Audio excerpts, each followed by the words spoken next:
Daniel, do you agree that there's a growing wealth gap in Australia? Well, what's really interesting to look at here is how Australia actually compares to other nations around the world.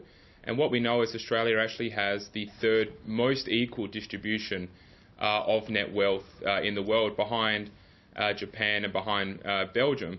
Another interesting feature of wealth distribution in Australia is that we actually have the fewest percentage of adults who are below the global median in terms of how much net wealth they have. So we have a relatively equal distribution of wealth in Australia compared to other nations. But I just want to push back on this idea that the rich are getting richer and the poor are getting poorer, because it's just not quite right.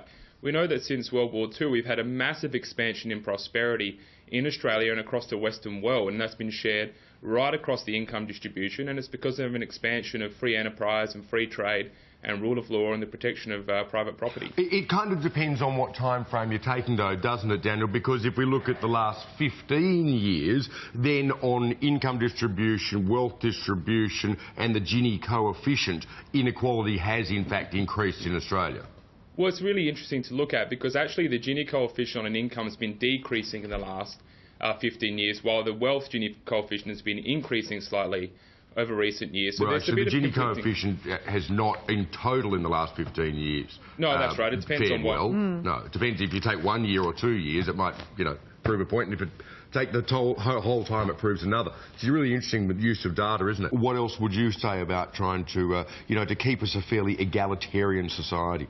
Well, it really comes down to taxes and regulation. We know that one of the key issues of poverty and inequality is whether or not someone has a job. Yep. And so the key policy issue here is maximising the number of people who have work. And just to take one example, we have one of the highest business tax rates in the Western world.